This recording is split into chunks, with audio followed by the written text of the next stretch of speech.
देखिए, बिहार में इसी साल विधानसभा चुनाव होने हैं। पूरे देश की नज़र बिहार चुनाव पर टिकी हुई है। सभी दल अपनी तैयारियों में जुटे हुए हैं। प्रशांत किशोर भी अपनी पार्टी लॉन्च किए हैं, लगातार बिहार का दौरा कर रहे हैं, आम अहम मुद्दों को उठा रहे हैं। हमारे साथ खुद प्रशांत किशोर जी हैं। 3 मुद्दों को, चुनाव है और 3 बड़े मुद्दे आपने उठाए हैं, जिस पर आपने सरकार को जो है अल्टीमेटम भी दिया है, और आप विधानसभा का सत्र का भी घेराव करेंगे जब वो शुरू होगा। तो क्या वो मुद्दे हैं और बिहार पे ये कितना इम्पैक्ट डालते हैं? देखिए, सबसे महत्वपूर्ण बात यह है कि वो 3 मुद्दे हमने क्यों उठाए।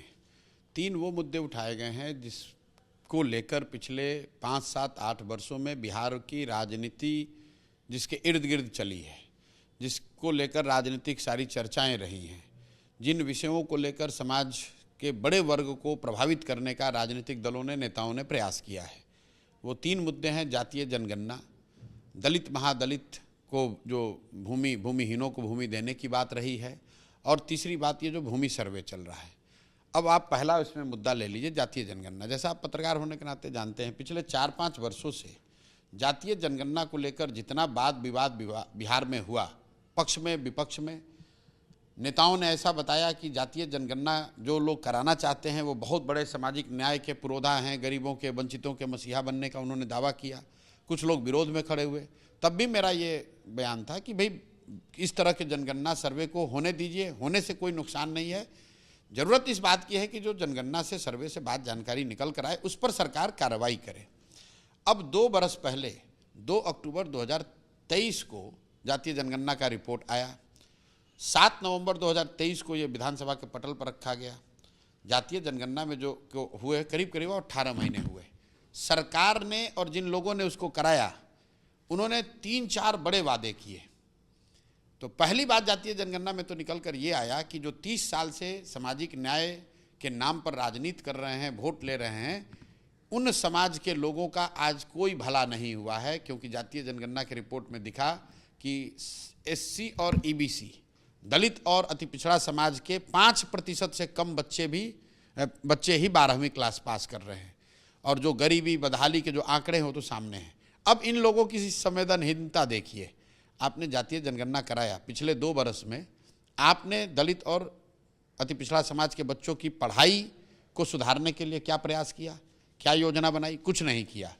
आपने 4 घोषणाएं कर दी। आपने ये घोषणा की कि इसके आधार पर आरक्षण को बढ़ाने के लिए हम लोग यहाँ से केंद्र को प्रस्ताव भेजेंगे। तो मेरा पहला सवाल ये है कि अगर आपने आरक्षण की जो सीमा है 50%, उसको बढ़ाकर 65 या 75 करने का जो प्रस्ताव भेजा है, तो भेजा तो कब भेजा, और अगर भेजा तो उस पर केंद्र सरकार का क्या निर्णय है? क्योंकि अभी बिहार में भी और दिल्ली में भी दोनों जगह NDA का राज है। तो अगर केंद्र राज्य सरकार ने वो प्रस्ताव भेजा है, तो इसका मतलब है कि भाजपा वाले और NDA की जो दिल्ली में सरकार है वो उसको पास नहीं कर रही है। तो अभी प्रधानमंत्री मोदी जी भी आ रहे हैं, तो उनको बताना चाहिए कि भाई राज्य में जो जातीय जनगणना हुआ, उसके आधार पर राज्य सरकार ने जो प्रस्ताव भेजा है उस पर उनका निर्णय क्या है, केंद्र सरकार का। दूसरी बड़ी बात जो सरकार ने कही, नीतीश कुमार ने कहा, अपने ट्वीट में कहा, बयान में कहा कि जातीय जनगणना में ये पता चला कि 94 लाख परिवार आज भी बहुत गरीबी की हालत में, गरीबी रेखा के नीचे रह रहे हैं। उनको 2 लाख रुपया प्रति परिवार मदद के तौर पर दिया जाएगा। तो 2 बजट हो गया। मैं इंतजार कर रहा था, क्योंकि पहले कहता तो लोग कहते अभी आगे होगा। मेरे भाई 18 महीने हो गए, 2 साल का बजट सरकार का आ गया, अभी तक 1 रुपया का भी प्रावधान उन 94 लाख परिवारों को जो पैसा देने की बात कही गई थी, आज तक कुछ नहीं किया गया। तीसरी बात, नीतीश कुमार ने जातीय जनगणना के बाद घोषणा की थी कि 39 लाख होमलेस, लैंडलेस परिवारों को 1,20,000 रुपया घर बनाने के लिए सहायता दी जाएगी। अभी तक किसी को ये राशि नहीं मिली। तो हम लोग ये कह रहे हैं कि आपने जातीय जनगणना के नाम पर समाज को बांटने का साजिश किया, उससे राजनीति की, उस पर राजनीति की, उस पर राजनीतिक रोटी सेकने की कोशिश की, लोगों को आपस में लड़ाने भिड़ाने की कोशिश की, और जो उसका रिपोर्ट आ गया तो उस पर तुम कार्रवाई भी नहीं कर रहे हो। इसीलिए हम लोगों ने कहा कि भाई इस पर जवाब दीजिए, 1 महीने का समय दिया है। दूसरी बात हम लोगों ने कही, दलित महादलित के साथ जो इन लोगों ने इतना बड़ा फार्स किया है। पिछले 10-15 साल से बिहार की राजनीति में लोग कहते हैं कि महादलित विकास के नाम पर, क्योंकि महादलितों की एक बहुत बड़ी आबादी ने नीतीश कुमार की मदद की, उनको वोट दिया है। इन्होंने एक योजना चलाई 2006 से, महादलित परिवार के जो भूमिहीन लोग हैं उनको 3 डिसमिल जमीन देने का वादा सरकार ने किया था। जब मांझी जी मुख्यमंत्री बने तो उन्होंने इसको बढ़ाकर 5 डिसमिल किया। लेकिन जो सरकार का भी आंकड़ा जारी आया है उसमें बताया गया है कि पिछले 8-9 वर्षों 2008 से लेकर 2025 तक, मतलब 13 वर्षों के इस योजना के चलने के बाद कुल जमा 2,34,000 परिवारों को 3 डिसमिल जमीन मिला।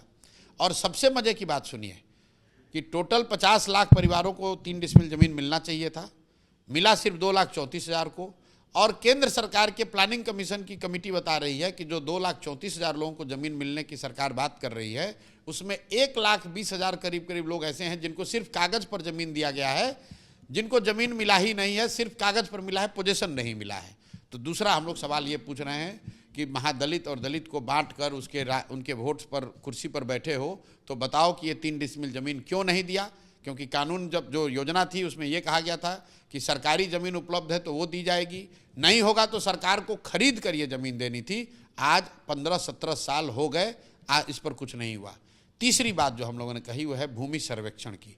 पिछले 4-5 साल से बिहार में राजस्व विभाग जो है ये भूमि सर्वे के नाम पर धन उगाही का सबसे बड़ा केंद्र बन गया है।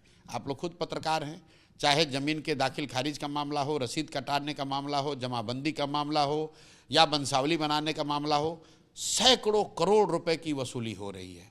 जिस किसी का भी ज़मीन है वो आदमी बेचारा परेशान है, परिवारों में झगड़ा लगा दिया, ज़मीन का पेपर, ये सब क्यों किया गया? कहा जा रहा है कि ज़मीन का डिजिटाइजेशन हो रहा है, भूमि सर्वे हो रहा है। और नतीजा क्या है? फरवरी में सरकार ने आंकड़े जारी किए हैं जिसमें बताया गया है कि अभी तक सिर्फ 20% जमीन का ही डिजिटाइजेशन हुआ है। तो मेरे भाई 5 बरस से आप लूट रहे हो। राजस्व विभाग का हालत यह है कि उस विभाग में पोस्टिंग करने के लिए किसी भी महत्वपूर्ण पद पर 25 लाख, 30 लाख, 50 लाख रुपया घूस लग रहा है, आप लोग देख रहे हैं, और वो लोग पैसा जनता से वसूल रहे हैं। तो ये 3 बातें हम लोगों ने कही है कि जातीय जनगणना पर जो आपने वादे किए थे उसको पूरा करो। दूसरी बात, जो दलितों, महादलित समाज के लोगों को 3 डिसमिल जमीन देने की बात कही थी वो बताओ कब पूरा करोगे। और तीसरा, ये राजस्व विभाग के जरिए भूमि सर्वे के नाम पर लोगों से लूट बंद करो। और इसके लिए सरकार जो लोगों का जनमत है उसके लिए हम लोग 1 करोड़ लोगों से सहमति और हस्ताक्षर का अभियान 11 मई से शुरू करेंगे और 11 जुलाई को मुख्यमंत्री और राज्यपाल को 1 करोड़ हस्ताक्षर के साथ ज्ञापन देंगे। इसके बाद भी अगर ये नहीं माने तो जिस दिन विधानसभा शुरू होगा उस सत्र में हम लोग विधानसभा का घेराव करेंगे। एक बार फिर से आप कल यात्रा पर निकल रहे हैं, उसके बारे में जानना चाहेंगे। ये यात्रा पहले भी चल रही थी। ये तो जहां पर मेरी पदयात्रा नहीं मैं कर पाया हूं, उन जिलों में जिन लोगों ने निमंत्रित किया है, उन विधानसभा क्षेत्रों में, प्रखंडों में, वहां पर मैं जाकर पिछले 1-1.5-2 महीने से मैं ये उद्घोष सभाएं करता ही हूं। उसी के तहत मैं अभी कल पिरपैती भागलपुर, कितना दूर तक चलेगा ये? अभी 15 मई तक चलेगा, क्योंकि 20 मई से मैंने घोषणा की है बिहार बदलाव यात्रा की। जब बिहार बदलाव यात्रा हम 20 से शुरू करेंगे तो 120 दिन बिना रुके हुए सिताब दियारा, सारण, छपरा, सिताब दियारा से जेपी की भूमि से, कर्म भूमि से, जेपी के जन्मभूमि से शुरू करेंगे। इसको सिताब दियारा से बिहार बदलाव यात्रा 20 तारीख को शुरू करेंगे, इस उद्देश्य से कि जिस व्यवस्था परिवर्तन का नारा जेपी ने दिया था वो व्यवस्था परिवर्तन करने के लिहाज से बिहार में एक नई व्यवस्था बने जिसमें शिक्षा और पलायन की व्यवस्था, पलायन को रोका जाए और रोजगार की व्यवस्था हो। बिहार में भ्रष्टाचार को जड़ से उखाड़ा जाए और ये वंशवाद, पूंजीवाद की जो राजनीति चल रही है इसको खत्म किया जाए। इसलिए सिताब दियारा से 20 तारीख को ये यात्रा शुरू करेंगे। सर, आपकी पटना में एक रैली हुई थी, लाखों की भीड़ आने का आपकी पार्टी की ओर से बात कही गई थी, लेकिन आपका बयान आया था कि लाखों लोगों को प्रशासन ने आने से रोक दिया। पीएम मोदी 24 तारीख को बिहार आ रहे हैं, चुनावी शंखनाद करेंगे, कार्यक्रम है मधुबनी में, उनका एनडीए के शक्ति प्रदर्शन के तौर पर देखा जा रहा है, पंचायती राज सम्मेलन है। आपका बयान आया है कि सरकारी धन का दुरुपयोग कर भीड़ जुटाने की कोशिश हो रही है, क्या है मामला? भाई, मेरा बयान नहीं आया है, सरकारी आदेश मीडिया के सभी बंधुओं के पास, आपके पास भी सर्कुलेट हो रहा है। बाकायदा सरकार ने ऑर्डर निकाला है, जितने भी सरकारी सीडीपीओ हैं, पंचायती राज व्यवस्था से जुड़े हुए लोग हैं, जितने कलेक्टर हैं, इनको बाकायदा टारगेट दिया गया है बस सरकारी खर्चे पर। बताइए, आप बिहार आ रहे हैं, बिहार देश का सबसे गरीब और पिछड़ा राज्य है, यहाँ 2/3 लोग दिन में 100 रुपया नहीं कमाते हैं। इस राज्य में आकर आप मदद करें न करें, गरीब बिहार की जनता के पैसे से आप मधुबनी में सरकारी खर्चे पर अपने चुनाव अभियान का सभा कर रहे हैं। तो भाई, ये तो जनता को देखना है। मैंने ये प्रश्न रखा है कि मोदी जी आ रहे हैं मधुबनी में, चलिए सरकारी खर्चे से ही सही, जो प्रचार कर रहे हैं, तो यही मोदी जी 2015 में आरा में इन्होंने घोषणा की थी 1,25,000 करोड़ रुपए की पैकेज की। अब केंद्र में भी सरकार मोदी जी और एनडीए की है, राज्य में भी मोदी जी और एनडीए की सरकार है। मेरा बस इतना मानना है, मोदी जी ये बता दें कि क्या 1,25,000 करोड़ रुपया उन्होंने भेजा या नहीं भेजा, और अगर भेजा तो यहाँ पर उन्हीं की सरकार है, उन लोगों ने उस पैसे का उपयोग किया कि भ्रष्टाचार में उसको लूट लिया। क्योंकि दो ही बात है, या तो मोदी जी ने पैसा भेजा नहीं, या अगर भेजा तो उनकी सरकार यहाँ पर जो भाजपा और जेडीयू की है उन्होंने उस पैसे को लूट लिया। क्योंकि 1,25,000 करोड़ रुपया अगर बिहार में आया और वो योजनाओं पर खर्च हुआ, तो हम लोग को योजना तो जमीन पर दिख नहीं रही है, हमको आपको किसी को दिख नहीं रही है। तो मोदी जी को कोई भी चुनाव प्रचार बिहार में जब वो शुरू कर रहे हैं तो उनको ये बात का जवाब देना चाहिए कि 1,25,000 करोड़ रुपया जो उन्होंने बिहार को देने का वादा 2015 में किया था, उस पैसे का, उस पैकेज का क्या हुआ, इस पर जरूर जवाब देना चाहिए। लॉ एंड ऑर्डर बिहार में एक बड़ा मुद्दा है। कहा जाता है कि सुशासन की सरकार है, नीतीश के पास बिहार में गृह विभाग है, लेकिन आए दिन बड़ी आपराधिक घटनाएं हो रही हैं। पटना में ही कल बस ड्राइवर को रोक दिया गया, यात्रियों से भरी बस थी और ड्राइवर पर तनातन गोली मारी गई, उसकी मौत हो गई। आए दिन बड़ी घटनाएं। देखिए, तीन बातें हैं। एक, जब सरकार का मुखिया नीतीश जी जो सरकार के मुखिया हैं, उनकी शारीरिक मानसिक हालत है ही नहीं कि वो कुछ कर सकें, तो सरकार का इकबाल ही खत्म है। जो जिसकी जो मर्जी हो रही है वो कर रहा है। दूसरी बात, मैं हमेशा से कहता रहा हूं कि बिहार में भूमि सुधार और शराबबंदी, ये दो बड़े मुद्दे हैं जो लॉ एंड ऑर्डर को इफेक्ट करते हैं। बिहार सरकार का आंकड़ा बता रहा है कि पिछले वर्ष जितने रिकॉर्डेड मर्डर के क्राइम हुए, 60% जो हत्याएं हुई हैं उसमें कहीं ना कहीं जड़ में भूमि विवाद रहा है। और जो यहाँ शराबबंदी लागू की गई है, पूरा प्रशासनिक तंत्र उसका एक बड़ा हिस्सा शराबबंदी को लगाने, छिपाने, कमाने में लगा हुआ है। तो लॉ एंड ऑर्डर तो खराब होगा ही होगा। जो 10 व्यक्ति पहले रूटीन लॉ एंड ऑर्डर के लिए थे, आपकी हमारी सुरक्षा के लिए थे, समाज की बेहतर लॉ एंड ऑर्डर के लिए थे, आज तो खाली दिन भर इस चक्कर में लगा हुआ है कि शराब कहाँ बिक रहा है, कहाँ शराब को पकड़े, कहाँ शराब से पैसा कमाए, कहाँ शराब के ट्रक को पास कराए। तो ये तो बिगड़ना ही बिगड़ना है। तो तीन बातें, तो एक, जो मुखिया हैं उनकी शारीरिक मानसिक हालत नहीं है, उनको ये पता ही नहीं है कि क्या हो रहा है इस राज्य में। दूसरा, शराबबंदी के वजह से पूरा एक बड़ा प्रशासनिक तंत्र शराबबंदी के चक्कर में लगा हुआ है, लॉ एंड ऑर्डर इग्नोर कर रहा है। और तीसरा, ये जो भूमि सर्वे और भूमि विवाद है, ये जैसे जैसे सर्वे और होगा ये मामला और बढ़ेगा, इसका भी आपको लॉ एंड ऑर्डर पर असर दिखेगा। इन्हीं का ये कंबाइंड असर है कि आप इन तीनों चीज़ों की वजह से ही दिनों दिन बिहार में लॉ एंड ऑर्डर की स्थिति बिगड़ती जा रही है। इसके फिजिकली और मेंटल हेल्थ पर आप कुछ कह रहे हैं, और आए दिन देखा जा रहा है कि सरकारी कार्यक्रमों में उनका कोई भाषण इधर हुआ नहीं, महिला संवाद कार्यक्रम तक कोई भाषण हुआ नहीं, मीडिया से भी इधर बातचीत नहीं कर रहे हैं। तो क्या, और अपने व्यवहार को लेकर सर नीतीश कुमार अपने हरकत की वजह से सुर्खियों में रह रहे हैं। भाई, ये बात आप लोगों से बेहतर कौन जानता है। मैं उनमें से नहीं हूं जो कि किसी के व्यक्तिगत स्वास्थ्य के विषय पर टीका टिप्पणी करूं, लेकिन नीतीश कुमार बिहार के मुख्यमंत्री हैं, 13 करोड़ लोगों के मुखिया हैं, 13 करोड़ लोगों के जीवन के, उनके क्वालिटी ऑफ लाइफ के लिए जो काम होना उसके कस्टोडियन हैं। अगर वो व्यक्ति शारीरिक मानसिक तौर पर स्वस्थ नहीं है, जैसा कि दिख रहा है, उनको अपने मंत्रिपरिषद के साथियों का नाम नहीं पता है, उनको अपने विधायकों मंत्रियों का नाम नहीं पता है, उनको कौन अफसर कहाँ है ये नहीं पता है, कौन सा मुद्दा चल रहा है ये नहीं पता है, तो उससे आप क्या अपेक्षा करेंगे। आप मुझे बताइए कि आप यहाँ से दिल्ली जा रहे हैं, अगर जो विमान का पायलट है कोई आपको अनाउंस कर दे कि ये आदमी मानसिक तौर पे स्वस्थ नहीं है, तो आप विमान में बैठिएगा कि उतर के तुरंत भागिएगा। तो ये बिहार का जो जहाज है, बिहार रूपी जो जहाज है, इसके पायलट हैं नीतीश कुमार, जिसकी शारीरिक मानसिक स्थिति अब ठीक नहीं है। ये कैसे संभव है कि 20 वर्ष से जो व्यक्ति मुख्यमंत्री है, राष्ट्रगान हो रहा है और उसको पता नहीं चलेगा कि राष्ट्रगान हो रहा है? वो कोई नए व्यक्ति तो है नहीं। ये कैसे संभव है कि 20 वर्ष से जो व्यक्ति मुख्यमंत्री है वो किसी के श्रद्धांजलि सभा में गया हुआ है और किसी दूसरे के सर में माला डाल दे रहा है? ये कैसे संभव है कि किसी के आप शोक सभा में गए हैं और वहाँ पर आप ताली बजाने लग रहे हैं? जो उनकी भाव भंगिमाएँ हैं, जो लोग जो उनसे मिल रहे हैं, ऐसा तो है नहीं कि लोग मिल नहीं रहे हैं, जो मिल रहे हैं वो आकर बात कर रहे हैं। भाई, उनके साथी मंत्री बता रहे हैं कि नाम ही नहीं जानते। अच्छा, आप ही हैं? तो अगल बगल के लोग उनको बता रहे हैं, उनके जो साथ में काम करने वाले लोग हैं वो बता रहे हैं कि जब जिलों में ये जाते हैं तो उनको बजाबता बताया जा रहा है कि सर अब हम गया जिला में आ गए हैं। उनको ये पता ही नहीं चल रहा है कि हम गया जिला में आ गए हैं। और आप देख रहे हैं कि अगल बगल के लोग उनको रोकने में कहीं कोई गलती न कर दें। तो भाई, ये कितने दिन तक चलेगा? उनका अच्छा स्वास्थ्य रहे, स्वास्थ्य लाभ उनको करना चाहिए, लेकिन उनको स्वेच्छा से मुख्यमंत्री पद छोड़ देना चाहिए। और ये जो भाजपाई हैं ये बहुत भारी गलती कर रहे हैं। भाई अगर आपको हमको पता है तो आपको क्या लगता है प्रधानमंत्री गृह मंत्री को ये पता नहीं है कि उनकी मानसिक हालत क्या है, उनकी शारीरिक स्थिति क्या है? आप उनको मुखौटा बनाकर किसी तरह चुनाव निकालना चाहते हैं, तो ये नहीं होना चाहिए। बिहार के लोगों के साथ बहुत बड़ा धोखा है। ये कितनी बड़ी आयरनी है कि अगर आपको सिपाही बनना है तो आपको मेडिकल जांच से गुजरना पड़ता है, और आप 13 करोड़ लोगों के मुखिया हैं, और आपकी मानसिक स्थिति, आपकी शारीरिक स्थिति और आपके ओवरऑल स्वास्थ्य के बारे में रोज चर्चा हो रही है और कोई बयान नहीं। मेडिकल बुलेटिन जारी होना चाहते हैं? मेडिकल बुलेटिन जारी होना चाहिए। कुछ नहीं तो भाई नीतीश कुमार को आके पत्रकारों के सामने बैठकर एक खुला संवाद कर लेना चाहिए। मैंने तो ये कहा कि आप कुछ नहीं कीजिए, खाली ये बता दीजिए कि आपके मंत्री परिषद में कौन कौन आपके मंत्री हैं, उन मंत्रियों का नाम आप खाली बिना कैमरे पर आकर बता दीजिए, तो हम लोग मान लेंगे कि आप स्वस्थ हैं। इस्तीफा देने की मांग कर रहे हैं उनकी। ये बताइए, नीतीश को बीजेपी चेहरा जरूर बता रही है, लेकिन क्या फिर ऐसी परिस्थिति में सरकार बनती है फिर से तो क्या उनको मुख्यमंत्री? अब ये भाई बनाएंगे नहीं बनाएंगे तो दो ही व्यक्ति जानता है। इस देश की राजनीति को जो लोग भी जान रहे हैं उनको मालूम है, बाकी तो सब बयानबाजी है।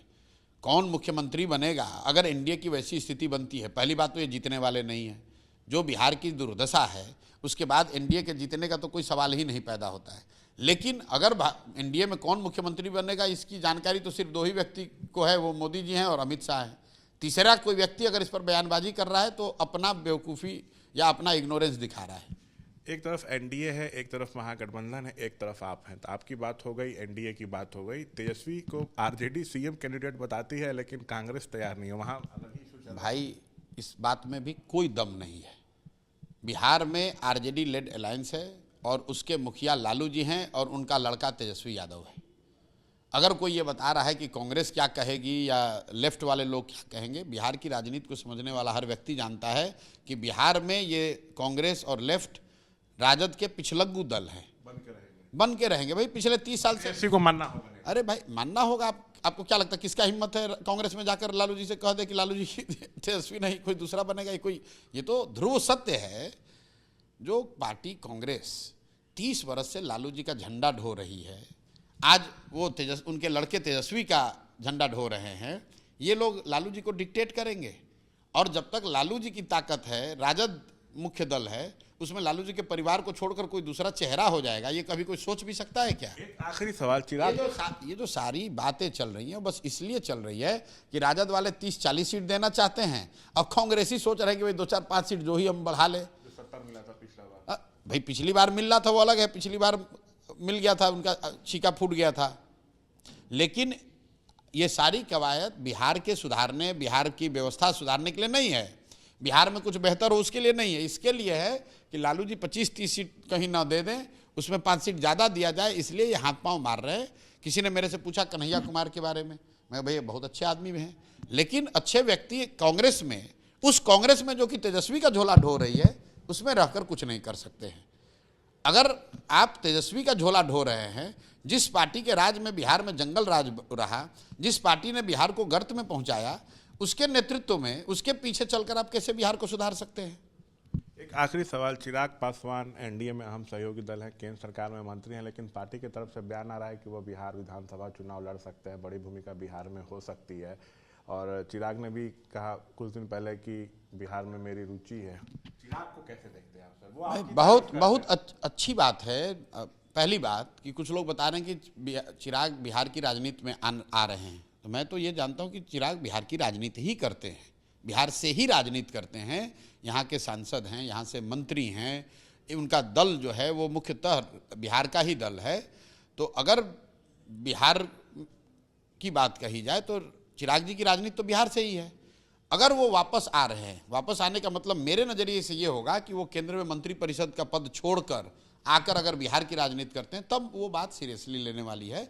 अदरवाइज वो बिहार में सक्रिय होने की बात है तो चिराग तो बिहार में सक्रिय रहे ही हैं। आपसे भी जुड़ा सवाल पूछना चाहता हूं, 243 सीट है, सभी पर आप लोग अकेले लड़ने की तैयारी कर रहे हैं। भाई इस बात को तो आप और सारे मीडिया बंधु पिछले 6 महीने साल भर में कम से कम 1000 बार पूछ चुके। 1000 बार मैंने जवाब दे दिया कि 243 मतलब 243, जन स्वराज 243 सीट पर चुनाव लड़ेगी, न चुनाव के पहले गठबंधन न चुनाव के बाद गठबंधन। आप प्रेडिक्शन अच्छा करता है, कई बार आपकी भविष्यवाणी सही भी हुई है। इस बार बिहार चुनाव में क्या लग रहा है, क्या हो सकता है? बिहार चुनाव में दो बात तो बिल्कुल स्पष्ट आप अभी अप्रैल के महीने में कह सकते हैं कि नीतीश कुमार अगले मुख्यमंत्री अब नहीं बनेंगे, ये बात तो तय है। बिहार में नवंबर में एक नया मुख्यमंत्री बनेगा। और दूसरी बात ये कही जा सकती है कि 60% से ज़्यादा लोग बिहार में बदलाव चाहते हैं, वो चाहे किसी जाति के हों, किसी दल के हों, किसी विचारधारा के हों, मेजॉरिटी बिहार में बदलाव चाहता है। अब वो बदलाव का वाहक कौन बनता है, उसके लिए लड़ाई आगे 4 महीने 5 महीने राजनीतिक लड़ाई की जाएगी। लेकिन मेजॉरिटी जो बिहार में है वो बदलाव के पक्ष में है। लोग लालू नीतीश के राज से मुक्ति चाहते हैं, बिहार में एक नई व्यवस्था चाहते हैं, एक ऐसी व्यवस्था चाहते हैं जहां शिक्षा रोजगार की बात हो, बिहार भी अन्य राज्यों की तरह विकास के रास्ते पर चले। ये चीज़ बिल्कुल क्लियर है। तो ये थे हमारे साथ तमाम मसलों पर बातचीत करते हुए प्रशांत किशोर। कैमरा पर्सन विशाल राय के साथ मैं शशांक कुमार, एबीपी न्यूज़ पटना।